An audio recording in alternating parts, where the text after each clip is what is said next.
The mission of American Heroes Outdoors is to tell the stories of our nation's true heroes, to promote other organizations with similar goals, and to showcase the great outdoors and all it has to offer. If you would like to nominate an organization or a hero to be part of American Heroes Outdoors, go to our website and contact us at AmericanHeroesOutdoors.com or find us on Facebook. Hi, I'm David Morse, and I'd like to welcome you to American Heroes Outdoors. This week we're at a woodland resort in Devil's Lake fishing some post-spawn walleyes.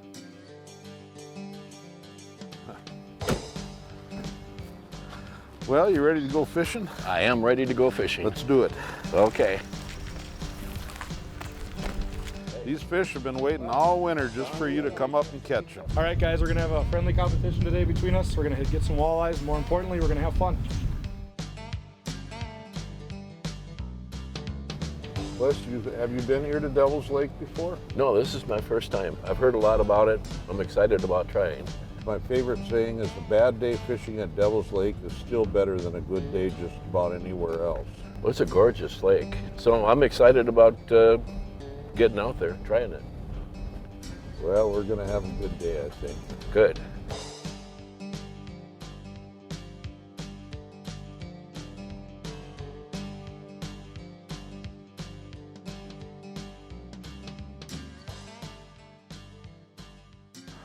This is my 4th year guiding at Devil's Lake. I've been guiding since 1981 though. What'll happen is the northerns will probably bite first, and then we'll get the walleyes. The walleyes are more tentative. The best way to describe it is northerns, they usually bite like a couple of professional wrestlers at a country buffet.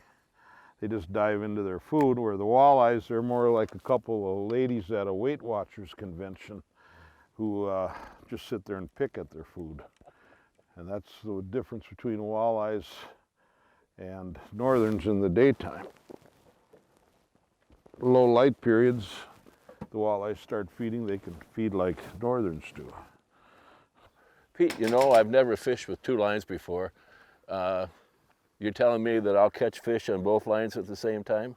Well, if you're lucky you will, but if you've never fished with 2 before, the bobber that goes down, that's the rod you want to grab.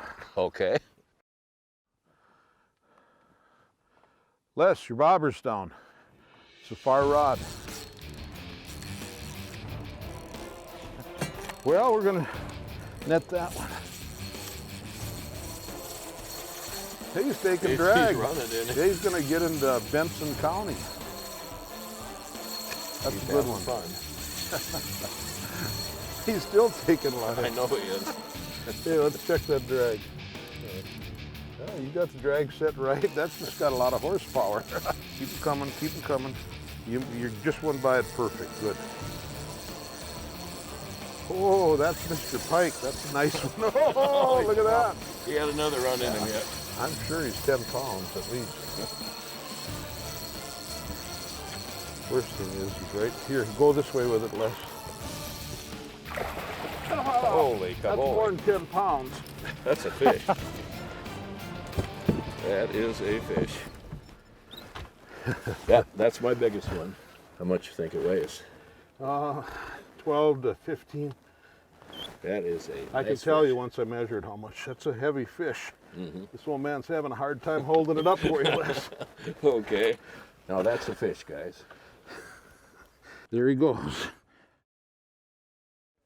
That was a nice pike, Les. 39 inches, 14, 15 pounds. Yeah, Pete, that's the largest one I've ever caught. That was a beauty. Took me a while to get it in, but it was fun. I'd do it again in a heartbeat. I joined the military when I was 17. I joined in, well, I was in high school. I went to a delayed enlistment program and graduated and then didn't go in the military until September 1st. We ran mainline communications for the whole country of Vietnam, from the DMZ to the Delta. We had a lot of, at that time, advanced equipment. We set it up because there was no infrastructure when the U.S. First got involved. A lot of the villages didn't have electricity, they didn't have sewers. So we pretty well took our own equipment. We had our own generators. We were pretty self-sufficient.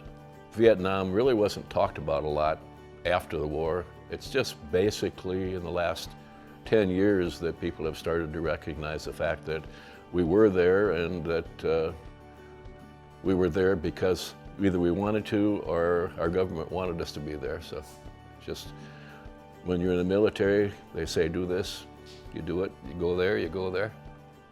Positive vibes in this boat. Let's go get some walleyes. Okay, let's do it. Let's do it. All the rods are the same lengthless.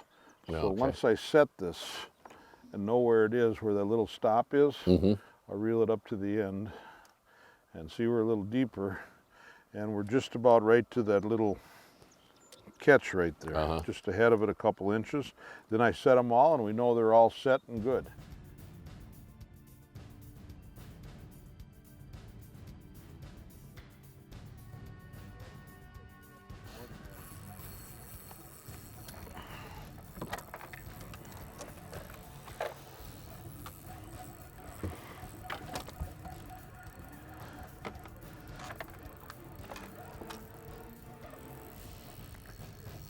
That's a walleye, a nice one. Oh yeah. Way to go, Les. That's a good one too. That's about time, huh? Woo-hoo. Well, Pete, all my faith in you is returned. Thank you. You have little faith. I told you we'd catch fish. It's always nice to see the first one of a species, though. Yep, that it is. It's a nice one too. Yeah, it is. Remember what I said, the northerns come first, then the walleyes will bite. That's what you said, and you were right. Hey, it's a great fish. I'm happy. I just like the fresh air, getting away from TV, getting away from all the noise, just a chance to relax. One thing about fishing, you know, you can go out and fish all day. If you don't catch any fish, that's still fine. That's still fine.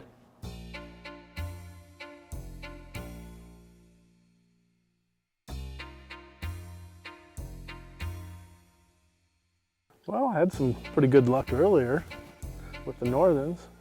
Hopefully we can catch some walleye here now. Yeah, I'm paying my dues for last year. I caught all the fish last year, so this year I'm not catching any. Besides, I can't outfish Sean anyway. Oh, I wouldn't say I'm a better fisherman. Today, maybe a little luckier than Jeff.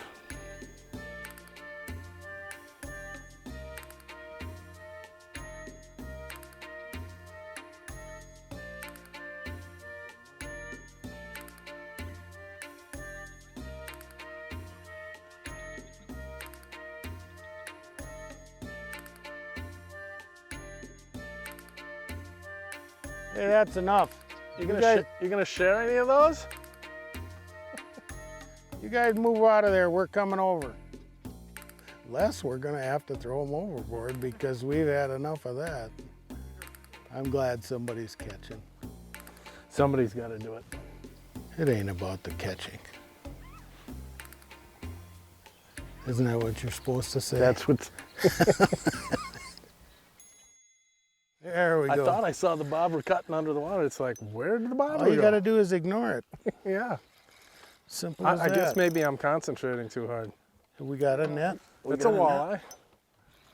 Probably my best high school buddy went in the Marine Corps, so I ended up going to the Marine Corps.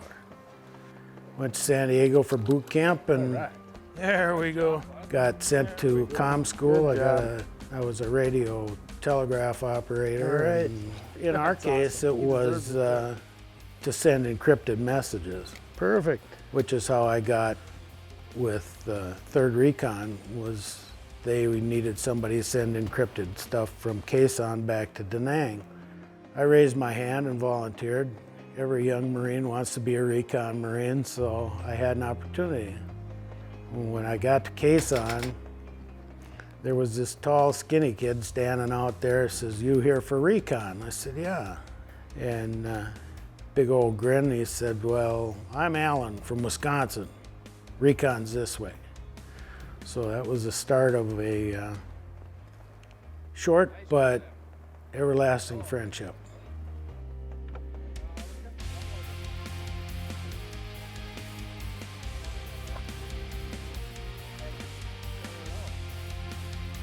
I went many years feeling like the story goes along and they die, and then the story is always about me. And I was uncomfortable with that. So I try and tell the striker story whenever I can, because it's a story that needs to be told. They need to be remembered. Their sacrifice needs to be remembered. When I was growing up, I was pretty close to my mom. I was the youngest of 6 kids. There were 3 boys, 3 girls in our family. And I was the baby, and spent a lot of time with my mom. And I know she cried a lot, and never really knew why. But in later years I knew. But all those years, not knowing anything was the toughest. In the spring of 2013, Sean called me and said that the family had got a call and that they had found 5 sets of remains at our crash site 46 years later. And one of the remains was positively identified as Sean's brother Merle.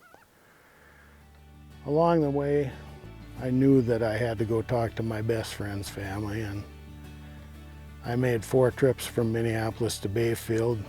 I'd get to the end of their driveway and turn around and go back. So that took me 16 years to get up the courage to go up that driveway. And it turned out to be one of the best things I ever did in my life, because I got to meet the Allen family and tell the Allen family the truth and the complete story. Well, when we first received word that Merle had gotten shot down, we were on a trip to Alaska. That was in '67, and the Mounties had pulled us over and said that there was word on your son, your brother, that you needed to get back home. So we rushed back, and when we showed up Bayfield, our hometown, all the flags were at half-staff, and long story short of it, my brother was killed in Vietnam, and we knew nothing more of it than that. He was considered missing in action, and until Jeff showed up at my parents' doorstep and could shed light on the story. And very thankful that he did. Their dad asked me if I'd like to come up deer hunting with the family. And that was an honor. Deer camp or fishing camp or whatever, you get a chance to sit around, you get a chance to talk and share things. And it was exactly what I needed and exactly what the boys needed, and we just bonded. And Okay, Jeff. their dad's gone now, but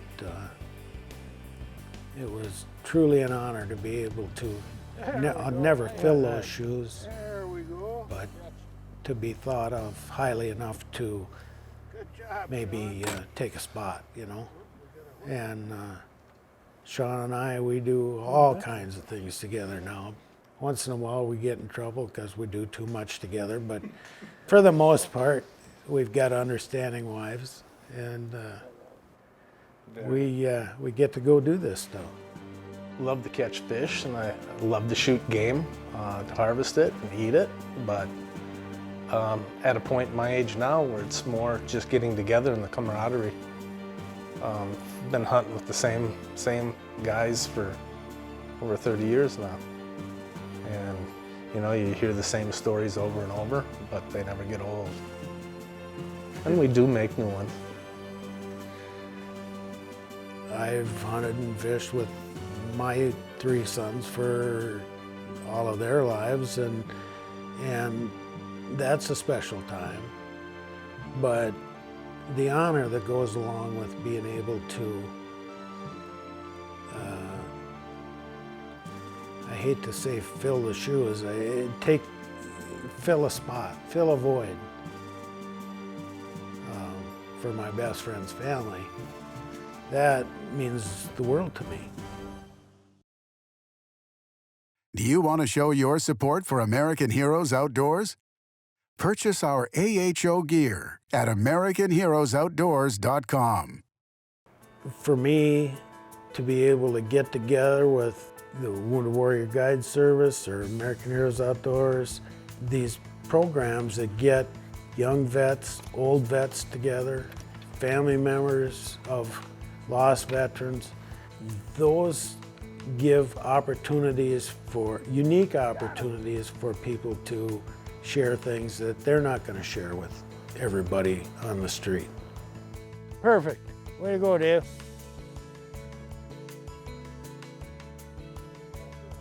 Oh, that's a nice one. There we yeah. go. That's That's what we're talking about. That's the one we're looking for. Get him? Holy cow, did he swallow? All right, that's what we're after. He scarfed that one up. Yeah.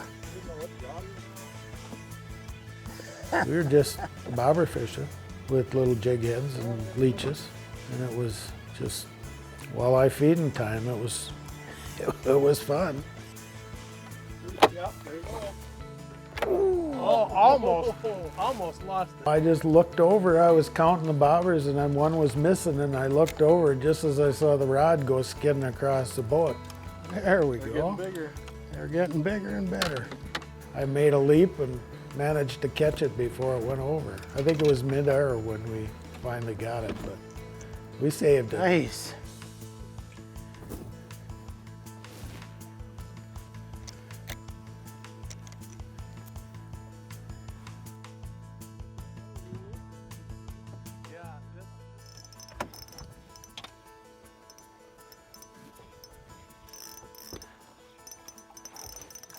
Bring him in, Sean. There we go. It was a good way to wrap up the last couple of days we've had fishing. That's a wrap. It was a great time. Here, you want to grab him? And it's always fun fishing with my brother Jeff. There we go. That's our limit. That's it. That's our limit. We're done. Devil's Lake again, brother. We did her. We did her. All right. Nobody wants to be a recon Marine in tip-top shape at 19 years old and kind of end up in a heap. Spend 13 months in the hospital and come home with a bag of scars and a bunch of emotional baggage.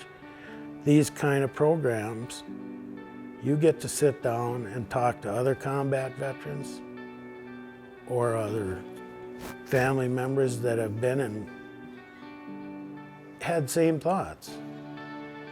And you have a unique perspective because you're actually in the middle of this. And there's just something special about being in that situation, you know. Never gets old. This is great. This is fantastic. Wounded Warrior Guide Service, American Heroes Outdoors, comes through again. Great time out here at Devil's Lake. Thank the Guide Service, Wounded Warriors, for having us out here. It was a good time. The largest fish catch, I believe, was less. And correct me if I'm wrong, but that 39-inch northern was the biggest fish caught yesterday. So if you come up, Les. Great, thank you. Good fishing. The most fish caught. If we could have Jeff Savico come up. Thanks. Yep, thank you. Good job. Mr. Tiller, Pete Harsh, if you could come up and receive a very welcome handshake from us. You were a huge asset to us and a blast to have out on the water. If you're a vet, take advantage of these programs. Get up, get out. You'll find all kinds of people sharing your experience, and everybody gets a chance to enjoy it. Next week on American Heroes Outdoors. I learned the hard way by not wanting to talk about myself, not wanting to talk. The story was never about me. It was about the guys who didn't come home. And I knew it was a long shot, but I knew I had to keep trying to get them home. And lo and behold, 46 years later, it happened. Join us as we head to the Apostle Islands to visit the memorial for Team Stryker and Merle Allen.